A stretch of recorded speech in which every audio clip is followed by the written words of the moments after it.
Today we are in the studio of installation artist Richard Watts, who has this amazing land and giant barn. We're sitting in just one little corner of the barn in rural Ontario. Richard, what attracted you to working in the country, and how did you end up here? I am originally from the States. Technically, I was born in New Jersey, where my father was studying to be a minister. But I wasn't there very long, and I don't consider myself from there. I lived in a lot of different places across the States, but mostly I would say home was, I grew up working on my Mennonite grandparents' farm in Kansas. And there's a lot of stereotypes or preconceptions about the Mennonites. It's kind of interesting that one of the better known Canadian authors, now Miriam Wiebe, is sort of writing about the I guess the cultural juxtaposition of old Mennonites versus modern Mennonites versus mainstream culture. It could just as well be the Harrison Ford film Witness, which is about that also. But yeah, so I grew up working on a modern Mennonite farm every summer. That doesn't mean, we still went to church every Sunday in that, but it was a square mile wheat and cattle farm, and we had combines and machines just like anybody else. And so, but it was kind of formative because it was the States, it was the Midwest. It is, it has a long tradition. The Mennonites are a bit of a counterculture. I'm not saying I grew up in one. They're very rigid in various respects, but sexually quite conservative, very repressed in certain ways. Big working class farming culture, although now a lot more professionals. What part of your identity, or how, maybe another way of asking is, what aspect of the Mennonite community or culture do you carry forward into your work, or have you ever thought about that relationship? Well, it's not a, that was only half of my upbringing. My father was, you could almost call it a hippie minister who went to Princeton and became an Episcopalian priest. I mean, he was trying to get an upper middle class denomination to give away their money and go protest the Vietnam War. That was a more Eastern influence, maybe. So I have both, and as I've gotten older, I think they've influenced my work a lot. But I did grow up rural, and there does tend to be a distrust of big government organizations, centralized authority, those kinds of things. The Mennonites always, they're conscientious objectors, so they refuse to serve in the military. You asked the question how I got here. I think I'm in my own movie a little bit, and most of the time in a good way, although my brother had a lot of mental health issues, and maybe he was too much in his own movie eventually. He had psychotic breaks. But the question of how I got here sort of relates to me to the idea of what home is. Because I married a Canadian on the prairies who was from Saskatchewan. A lot of them come down the prairies to schools in the States that are maybe more liberal than the church schools in Saskatchewan. So she wanted to come up here and practice in a socialized system. She trained as a doctor in the U.S. Yeah. And I was in Chicago on a pre-doctoral fellowship to become an English professor. I had studied art at the University of Kansas. I didn't know much about conceptual art, contemporary art.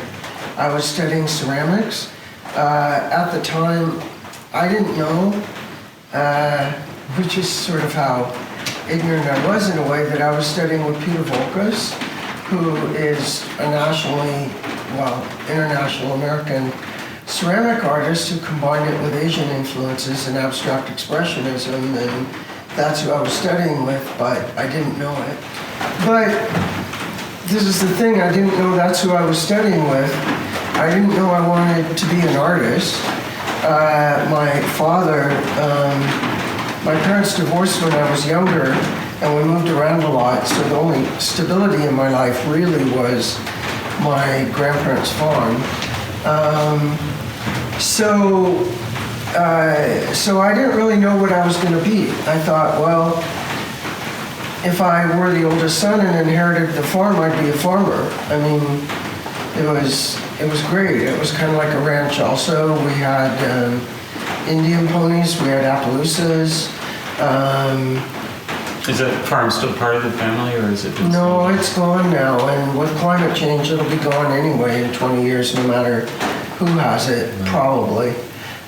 Because, at least in 30 or 40, because it'll be too hot to grow anything there.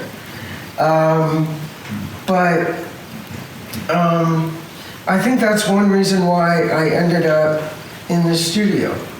I think it's a horse story. I think I really love my horses, and I think I had a lot of conflicted feelings about domestic environments. And as my life has progressed, they sort of remain conflicted in a way, in that I'm quite interested in the psychology of architecture and the way people behave differently in different spaces.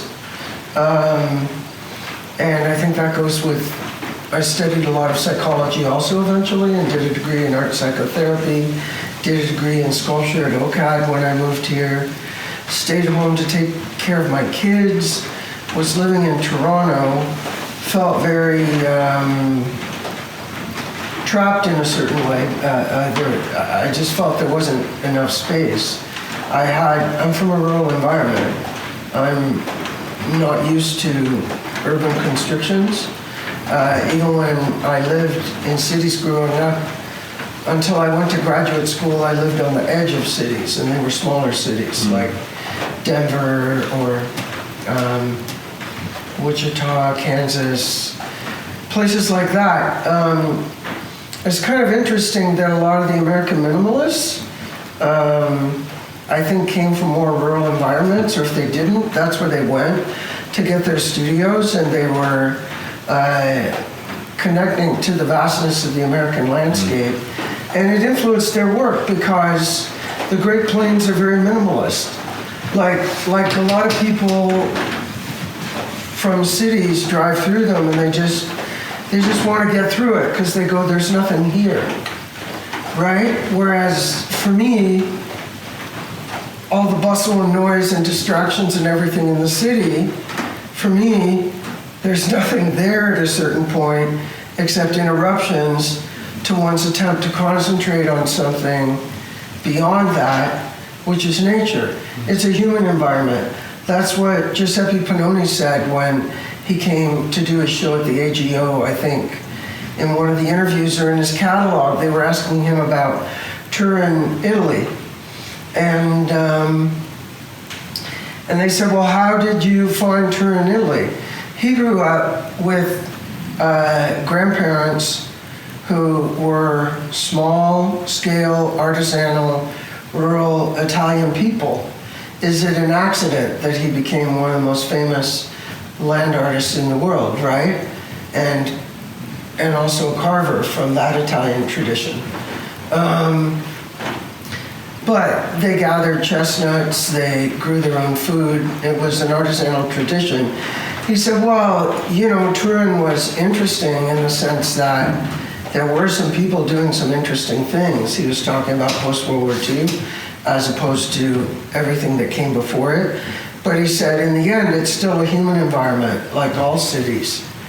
And so it's structured around that and around a human narrative. It's not an environment that's involved with confronting the experience of wilderness. Right. Or, yeah. Well, you're beginning to fill in the colors for me in terms of both your background and your rural experience. And then, of course, what rural provides is access to nature, more so than urban. And your work the narrative of your work is not a personal narrative or your own emotions, but rather natural processes, either completely untouched by humans or natural and human intersections. For example, the work behind us right now, and also the scale. To work in this scale, and this isn't the largest of your work. The rural condition kind of makes sense again when you're talking about space. So when I say, where does nature fit into your work? Can you elaborate on the canoe, which is about transportation? An old technology, if you will. The insect drawings, or the tree sculptures, etc. What is nature a source of inspiration, or is it the subject matter of your work? Fairly deeply, I would think.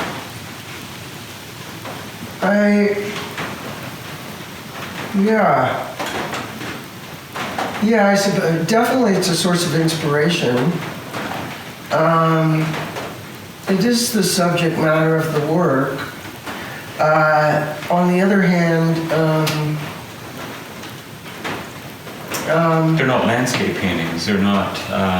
What I see about, I was kind of looking at Canadian art and Canadian art history from an outsider's perspective, in terms of American art and American art history. I don't know as much about European art.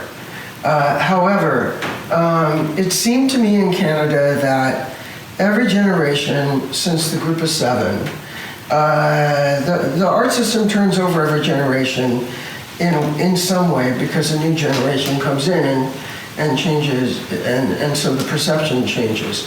And the older generation gets, we tend to get entrenched in a particular practice as we get older.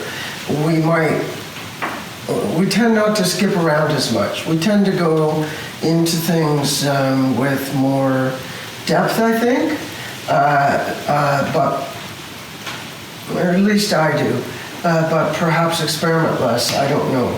And for me, it's always been a question of time too. If you're in an economy where it makes it easier to be a full-time artist because the market's so much bigger, then that means you get to do your work full-time, and that means you're going to get better at it more quickly, and you're going to be doing it all the time. I feel like my development has been slow because I haven't been able to do it full-time for significant periods of my life because of family commitments and also because, in a way, this is the work, but in another way, the entire space is the work. It's really a museum in the middle of nowhere. You collect a lot of things. Yeah. And a lot of those things are found objects, sometimes in the rural condition. Yeah. And you reassemble things, you augment things. You sometimes let nature draw for you as well. Yeah, I'm a bit of an artist contractor. I let the ants do it for me. I try to let the form of the tree do it. I try to get out of the way. But I also think that one reason I've ended up doing some things I've ended up doing is because I couldn't do other things. What did you want to do that you couldn't do? Well, let's put it this way. I'm not particularly good at perspective drawing or representational drawing that involves people and figures. I tend to be able to draw patterns better. I tend to be able to see patterns better if they're not connected to people. So, for instance, in fallen trees, I might notice the patterns of the root systems in a mandala kind of way, which is similar to my water meter drawing that I did.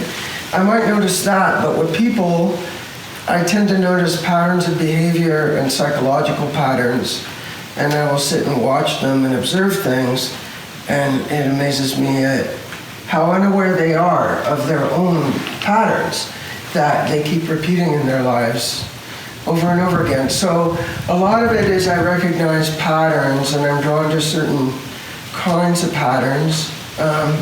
I know I'm influenced by abstract expressionism. Can you explain how so? In the sense that I guess the way I structure my pieces, maybe. I don't know. They're all over? Like there's a kind of... They're kind of all over, like the insect patterns are very abstract, expressionist. And yet, they're also structured. But they're not abstract expressionist paintings as if it's a continuation of the work from the 40s and 50s. That's true. But then there's a certain... Yeah, I don't... It's really actually rather... The water meter drawing is somewhat abstract expressionist if you look at it. But it's figurative, too. But it's also... Yeah. So I'm not comfortable with not having any guidelines. I like a certain structure. I don't like blank slates so much, like a blank sheet of paper. I like to go over something that's already there and respond to it. Jerry, you said something that was really interesting. I just want to explore around patterns. And you said, of course, you love seeing patterns in nature, but you also look for patterns in people. And you said psychological. I know you as a friend, and we've had many talks about people and art. Mm-hmm. And you have a lot of insight, and very kind of, analytical insight around people, friends and family. You talked about your parents before, and you offer kind of an analysis of your upbringing, etc. Do you think perhaps the human body, the human pattern, is in your work without obviously being there? I.e., is the psychological in your work? Yeah, a lot of my work I've done simply to deal with transitions in relationships. It's sort of how I process them. Mm-hmm. Like, in a way, the entire, what I call the Canoe People series, they're couples, in a way, to me, or they're acanthus leaves, or they're butterfly wings, or moth wings, or whatever. They could be lots of different things. But on a certain level, they're couples. And in a way, that entire series was me trying to simply, like I like Jean Randolph's idea of, like in psychoanalysis and synchronized swimming, because she was a psychologist who became an art critic and curator, that I had to read. Ian Carr Harris had us read that book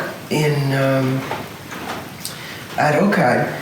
And she talks about how the function of an artwork is essentially not that different from the function, say, of a mobile over a baby's crib or something like that, or a blanket that they have or something like that. And so eventually the parent goes away And that object is left as a transitional object to keep the infant company so they don't feel that the parent has gone away, which is kind of a very interesting theory about art, because basically that's what tombstones are. And that's what the practice of, I don't know whether it was Vietnam or where, some practice of digging up your relatives and then dressing them up again so you could spend time with them and then putting them back. Literally? Literally. Oh. Which Was bizarre. And then the First Nations, if the information in the Orenda, Douglas Boyden's novel, is accurate, would have a large pit for their ancestors that would be in bundles and covered over. And then when they exhausted the resources in a certain area, they would move and they would exhume their ancestors and carry these bundles of bones and skin to the next place, wrap them up again, put them back. So again, and they probably did intricate beadwork and all these other things to decorate the bundles that their ancestors were. So again, art as transitional object based on trying to keep something that you've lost. Like this particular piece, and I mean, I'd have to put it in front of the window to light it later, but I did it when my son was gone for 5 years. My kids grew up. I had taken care of him as a baby. He was in Halifax, Nova Scotia. I had just gotten my studio. Everybody was gone. My step-family was gone. My second partner was gone eventually. She was here for a year or two, but she always left. And my kids were grown up in other places. I was in this building working on it, and there was a colony of 500 bats that flew out every night, those brown bats, and back in.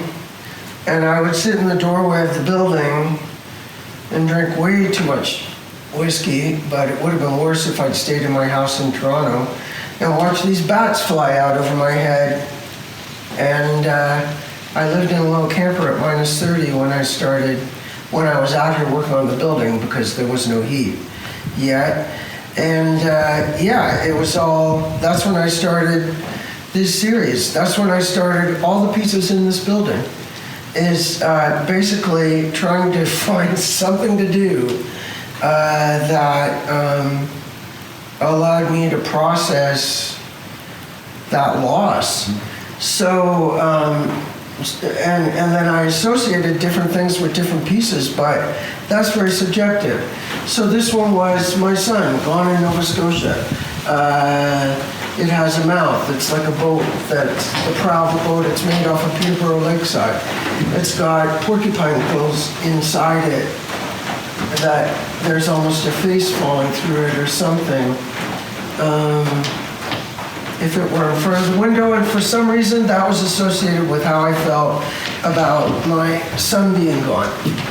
I was very worried about him, and this one was from the fragments of a canoe that was broken in half the third time my second partner left, and became a form in a show, a sculpture at Delhi White, that I would love to cast in bronze, but all I had was this fragmented canoe that was just the pieces of the canoe. And this got printed off it. It was almost broken all in pieces.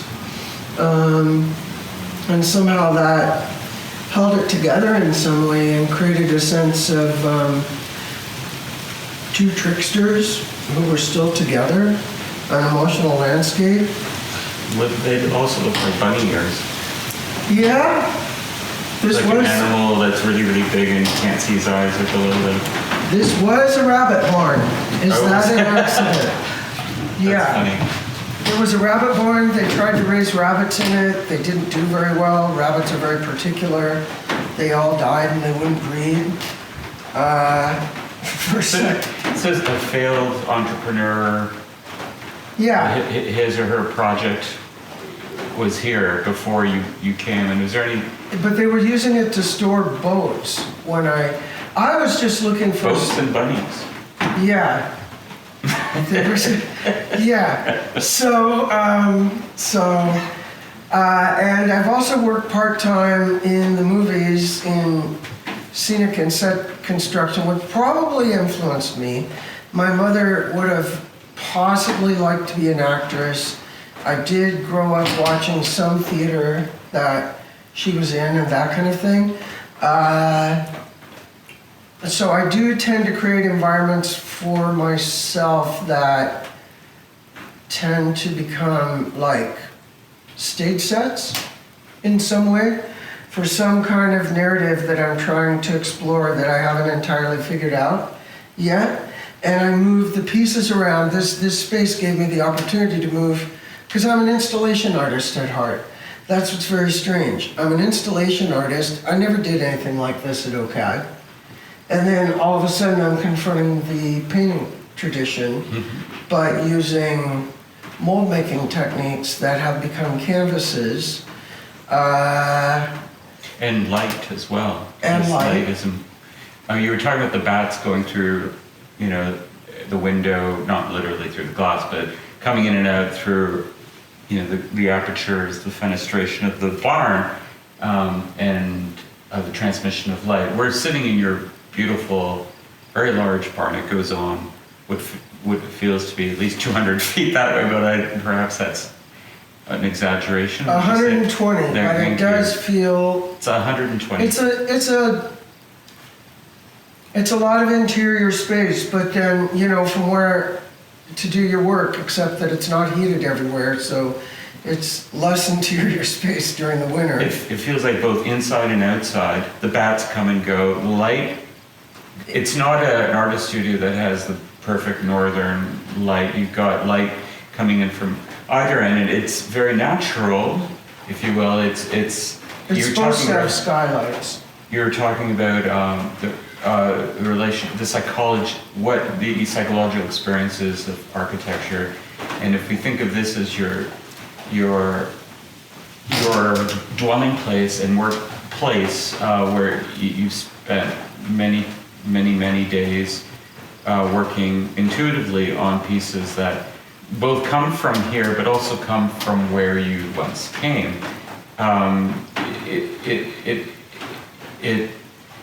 The space here is not defined. One space is not clearly architecturally separated from the next space and the next space after that. Much like, I'm just thinking about your own psychology and your own kind of compartments in your brain, and how that relates, how your brain is a microcosm of the architecture or vice versa, right? The relationship between you, Richard Watts, the artist, and the architecture of this place, which is quite impressive. There is space, there's a lot of space, and you have, how old are you, 58. 58, so you have 58 years worth of subjective experience that's moved with you. But you didn't know you would be producing this work until the story with your son, and then also the story of this place. Yeah, I didn't. I mean, but I do respond to an environment, I think. I had a warehouse studio in the lower level of the building near Lansdowne and Wade in Toronto. And so it was like the lower level of a big old warehouse building with columns and 10-foot ceilings and pipes going along, clanging, the radiators, everything like that. So when that was where I was working, that's where I did the water meter drawings.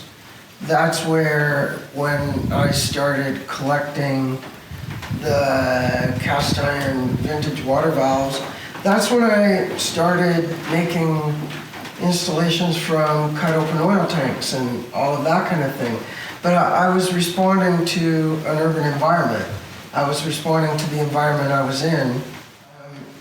What happened here is I ended up in a completely different environment, and I started playing with that, I guess. I have a lot of couple memories in Canoes. I was also interested in it the way, say, Rauschenberg was dealing with the American flag or whatever. Jasper Johns. Or Jasper Johns, okay.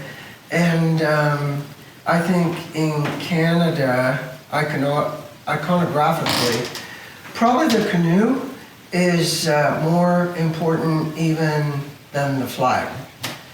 Whereas if in the States, that's not true. In the States, it's all about the flag. In Canada, I think it's different. It's about, the canoe is very iconic, and I think that's partly because it's a nation that developed, it's not an imperialist country. It's not the Neo-Roman Empire. It's a smaller country that's always in between elephants, as the first Trudeau said. So whether it's China, or whether it's Europe, or whether it's the States, or whether it's the French and the English, or the First Nations and everybody, it's a country that's a trading nation. It has to be good at diplomacy.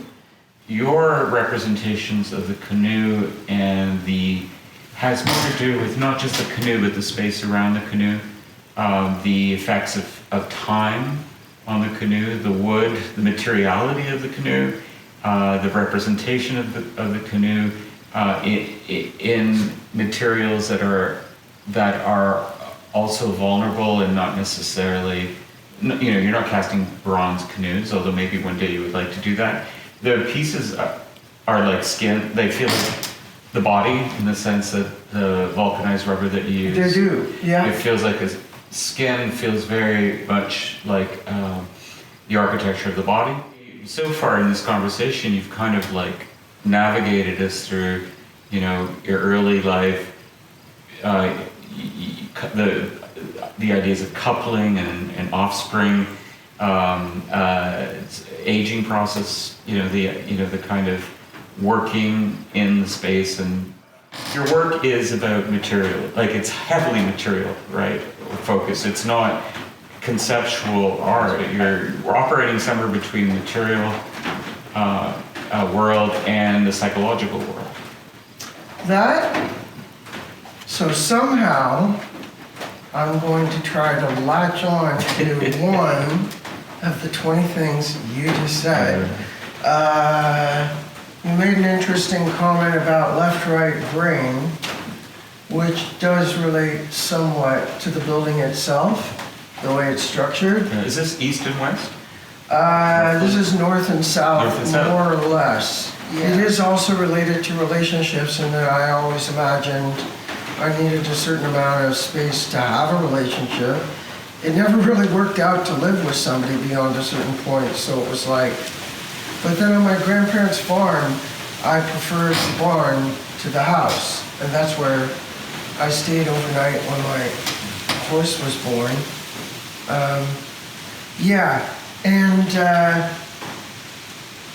Barns have this sense of like you can do things in barns you can't do in the house, right? And houses are more formal and more inhibiting. You can make as much noise as you want here, nobody will hear you. You could be more yourself in the barn. Well, yeah. I mean, maybe I'm a little crazy. Then. Maybe I drink a bit sometimes. I don't have to worry about whether I'm offending somebody else. I don't have to worry about whether my fantasies are crazy or not. There's a book that's been written by a UBC professor that I want to get, which I think you knew about, which does talk about how when one loses one's inhibitions, one has ideas about what you might be able to do, or solutions, or designs, or whatever, that you don't have when you have your inhibitions. You censor them before they even have a chance to be explored. So this was a place where I could explore various things without having anybody watch me, and then decide after I went through that process whether it worked or not, Um, it's a mental health space, for sure. Um,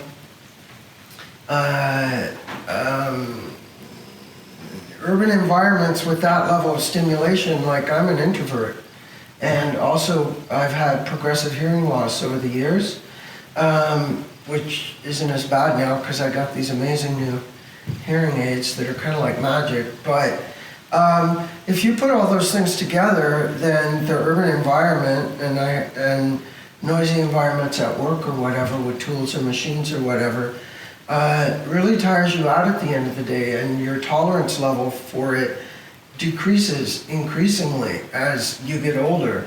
So to have a place where you can go, like one of the things I just love doing is sitting and drinking some wine and watching leaves fall. I can't smoke dope because it makes me paranoid. Or listening to the wind in the trees or whatever. These are things that are really hard to do in an urban environment unless you get somewhere where you don't hear any human sounds. And that's becoming more and more difficult. Like there's all sorts of articles and studies being done on the end of night, you know, because all our skies are filled with light. We can't see the stars in the city. The end of silence, because all our environments have some human noise somewhere that intrudes. I didn't grow up with that. I grew up on the farm in Kansas. I grew up being able to see the stars, have no light. These used to be normal experiences for people 100 years ago. And for a lot of people, they're gone now. So I partly started doing my work out here simply because I wanted to connect to wilderness in a way. I didn't want to have too much comfort intrude on connecting to it. I wanted a buffer zone. I wanted to be able to hear wolves at night. I wanted to be able to hear owls next to where I was sleeping. And that wasn't, I wanted to see deer all winter on the lawn when I feed them. I don't know how that influenced my work, but, and then I saw the work in the city in the younger galleries. It seemed like the way the landscape painting tradition had turned over. And in the beginning it was a projection. Like I wanted to try to have a direct experience with nature somehow instead of sort of sitting back, putting it into a European perspective or a modernist, flatter perspective or something. Either way, designing it in some way to present as the human experience of nature, which is beautiful, but there just still seemed to be a gap, you know. Maybe in the end you don't make anything. Maybe that's what you get to in the end. Maybe the insect writing pieces or something like that are about where it's just the bark pattern. They're very zen. It's almost like you're trying to get to the point where you're not going to make anything really, except try to get people to pay attention to what's already there. Mm-hmm. It's kind of funny. You can look at a red pine tree. I can look at a red pine tree. It's kind of gray. It has a bit of red in the bark. It has a certain pattern, but it doesn't look red, right? Yeah. It doesn't look red until it's on fire, which is all the forest fires from climate change. Then it looks red. So it doesn't, but then when you use this technique on it, peel it off and put a light behind it, it looks like it's on fire. And all of a sudden people go up, and they don't do this with the actual tree. Mm-hmm. They walk past it. Whereas with something like this, they walk up and go, what's that? Mm-hmm. So we need the art to be able to see nature. maybe it's a way of making strange. Yeah. Maybe it's a sense of trying to disorient someone a little bit. Well, because first I think I was thinking of it intellectually and noticing the way it functions iconically in Canada and everything. But then I think really it functions as a transitional object for me with relationships, because I can think in my second and third relationships as couples, we had sort of close experiences in canoes, like nice days where we did something together and there wasn't any stress or any conflict. And also this feeling of moving through time in a vessel, which relates to all sorts of mythologies, Celtic mythology, crossing the river Styx in a boat. That could be the front of the boat. And I grew up on the prairies, so canoeing wasn't a big thing there. Horseback riding was, right? You got places quicker on a horse. Are we going to see horses in future art? In my future work? Yeah. No, I don't know if I have the ability to do that, although some of the ribbon structures in the steel forms, when they're upside down, some people have said that looks like the back of a horse, right? More than, say, perhaps a fish. But everything's connected. But for some reason, I've started collecting carousel horses. Well, I have one unfinished, and there's another one in Warkworth, and I'm sitting here going, why do I want that horse in that store? And that one's rearing up. And that would be the second one. So why am I collecting? The first one you're not collecting. Why. You know why. The second one you're collecting. I couldn't have a horse here. I wasn't in one place. You know, you have to be in one place. So I had pretend horses. I had carved horses. So the carousel, the child's mobile carousel, in the you referenced earlier. You know, it's not necessarily a living horse, but it's the idea of the horse. Yeah. Art is always a simulation. I mean, it's not mimicry, is it? It's not like imitating the horse. It has its own aura. The artwork has its own aura. I have one in my bedroom that's carved, a large, almost a carousel horse. I have a lot of nostalgic experiences with my, like I say, these are all transitional objects. Like I have nostalgic experiences with my kids on the Toronto Islands at Center Island, on the carousel with my second partner, or on merry-go-rounds. It's the Neil Young song, I Am a Child, right? Or no, it's Sugar Mountain. So why in the Tom Thompson Museum show do I start having, but this has been going on for 10 or 15 years. The canoe is broken in half. It's barely held together, and then it's burned and charred as if it went through a forest fire.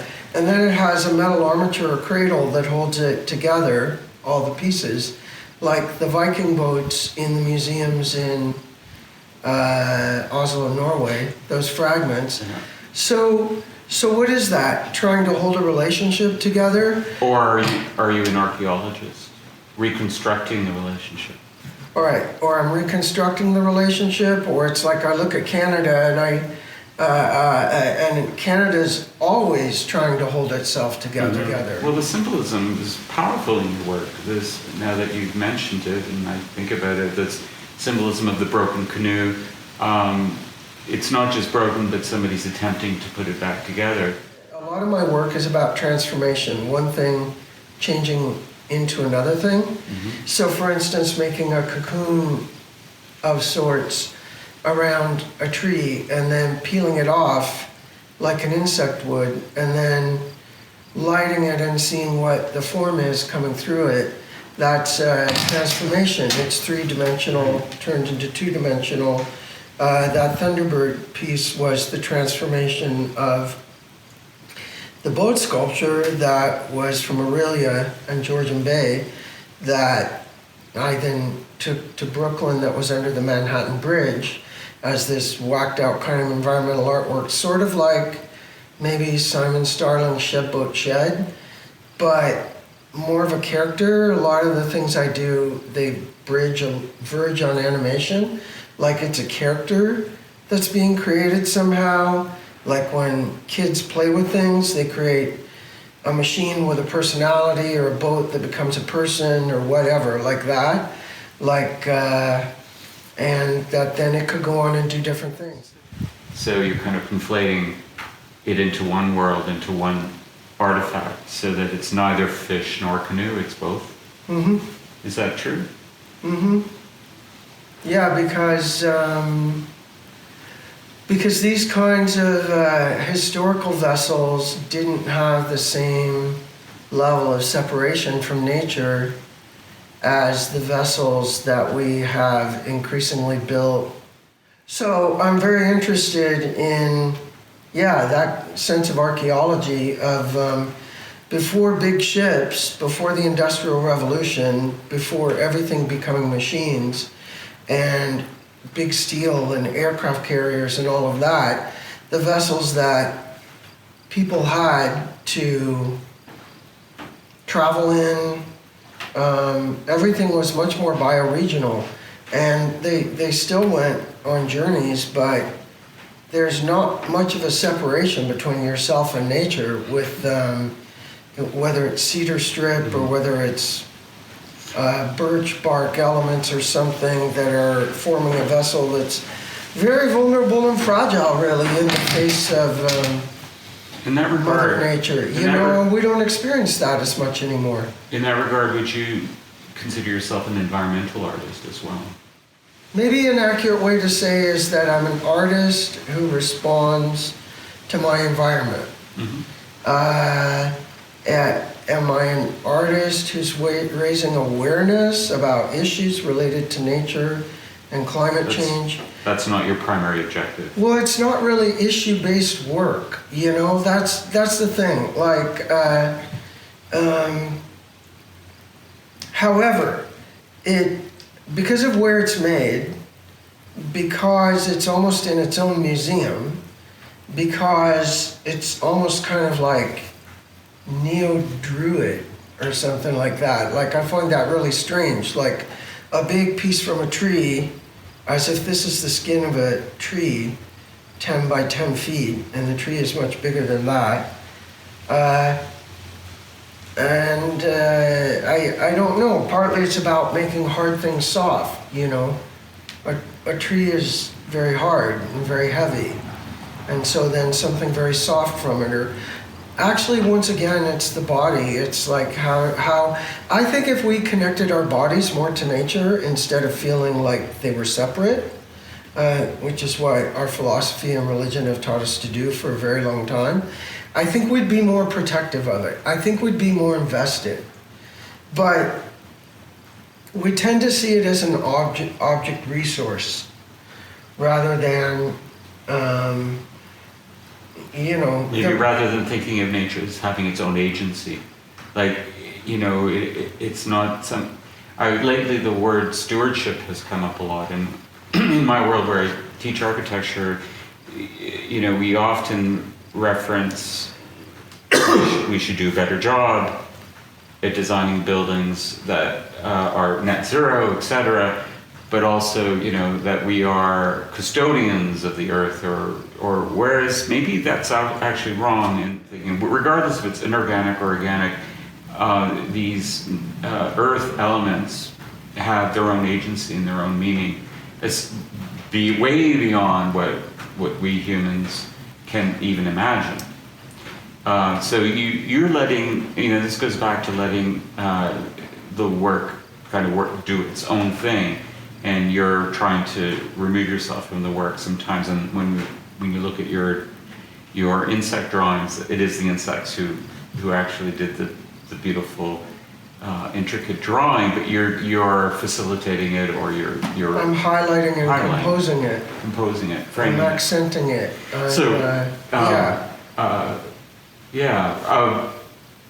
I mean, a tree, the idea of, if you think of it evolutionarily, how long have we been around? A few 100,000 years? And agriculture, 10,000 years? Maybe we've been around for 1 million years in some proto-human form. But how much longer have even trees evolved over time than we have? Or even any of the animals that exist that go back millions and millions and millions of years further than we do in terms of their evolution. And they've evolved characteristics for a particular niche environment that are extraordinary and beyond. Like a tree has all these really tiny sort of straws all the way through it that can draw moisture up to 300 feet in the air, at which point that system doesn't work anymore, which is why those trees only grow 300 feet tall. However, they evolved that, which is like a vascular system, as opposed to one big tube up the middle, which would be the way we would try to imagine doing it with an electric pump or something like that, right? They evolved, they wouldn't have the suction to draw water up that high through something that size, if it were that big around, so they evolved something else. So all the engineering that goes into these organisms that we're only starting to understand, right? And we have this hubristic idea about ourselves that we can do anything, whereas often what I see is that the forms change and the technologies change, but what's underneath in terms of the fundamental goal of the whole endeavor doesn't really change. We're still struggling artistically, even though our technology has changed, now it's digital, with the fact that we live and we die. We're still struggling with our relationship to mortality. We're still trying to create technology so that we can transcend mortality somehow, stretch our lives out longer, create a hologram of ourselves, create a silicone replica of my head and stick it on a computer so it can actually talk, so that my partner can talk to me after I'm dead. A wax museum with more verisimilitude or whatever. This is where all the resources are going. But how is that different than the community that resurrects the skeletons and it isn't. The transitional object? It isn't. That's what I find so ironic. It isn't different. We're still, instead of throwing spears 30,000 years ago, we're throwing rockets. But it's the same thing. It's just that the technology changed. So I think the most important thing we have to do as human beings is be less focused on technology and always pay more and more attention to what's the goal that we're trying to achieve with it. I think younger artists are often fascinated by the technology. They're so much better at it, with it, than I am. Its possibilities, all these things that can be done, etc. But they haven't confronted mortality yet, most of them. You know, we don't have world wars where half your friends at 18 are dead. No. Right? Is it an accident that the digital world was primarily designed by younger people, geniuses in their 30s, et cetera, right? Look at Jeff Bezos. Jeff Bezos, the richest man in the world, and nothing but another Midas, King Midas story, where he wanted to have everything and was afraid of dying, so he dipped his arm in the water and it turned to gold, and eventually his whole body turned to gold, and then he was dead. And I don't see Jeff Bezos wanting to shoot himself into outer space with a bunch of billionaires as anything different from that. Somehow you could time travel to avoid your own death, you know, so that you would never actually die because you would always be ahead of the speed of light or something. I don't know. Is that the goal? No, I don't think so, because biologically you would still die. That's the interesting dilemma, is that while the technology is evolving extremely rapidly, our DNA in our bodies haven't evolved. Hasn't evolved at all. Few thousands of years. So yeah, that it's that disconnect maybe that maybe in your work you're trying to reconnect by reassembling, particularly because they do look like archaeological reassemblages often, right? Especially the installation pieces more than the two-dimensional pieces. They look like reconstructions, things that have been broken, that have been put back together. It's both symbolic and also a metaphor, kind of for the condition that maybe we find ourselves in 2021. Richard, I just want to thank you for allowing us to come into your studio. One last question. What are your plans for 2022 or foreseeable future? Do you have any upcoming shows? I would say that I'm very lucky to have a new partner who plans with me and also has visions for this space, who is a teacher and a healer, in my opinion, better than I am.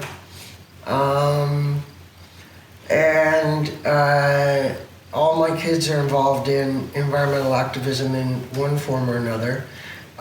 Partly, this entire endeavor is a bit of a legacy project. I thought if I did something like this, my kids would start coming back more because they would find it interesting. I thought if I did something like this, I'd probably meet eventually a very interesting sort of partner who would be attracted to this kind of a venture, something like that. It is meant to be, and this is what's interesting about it, I'm kind of going through a period where I'm less interested in my own work and more interested in what the space becomes as a place for other people to discover themselves. So it's meant to be sort of a healing arts center, connected to wilderness and nature, maybe a digital detox center of sorts, right? Where there would be workshops, there would be different instructors from different disciplines. It would be a reconstruction of the school in some way, smaller groups, more limited by appointment, that my partner had that went under due to COVID, which I respected a lot. That kind of thing. So even though you self-identify as an introvert, there is this desire to connect with people, and here we are today. I like to have people around. I just like to go be by myself. That's fair enough. After I've been around them a lot. I think we can all relate to that. Well, Richard, thank you so much for today. We'll see you in the museums and galleries of the future. I didn't really answer your question. I was supposed to mention my future shows. Oh yeah, yes. Wasn't I? Yes, do you have any plan? Well, hopefully.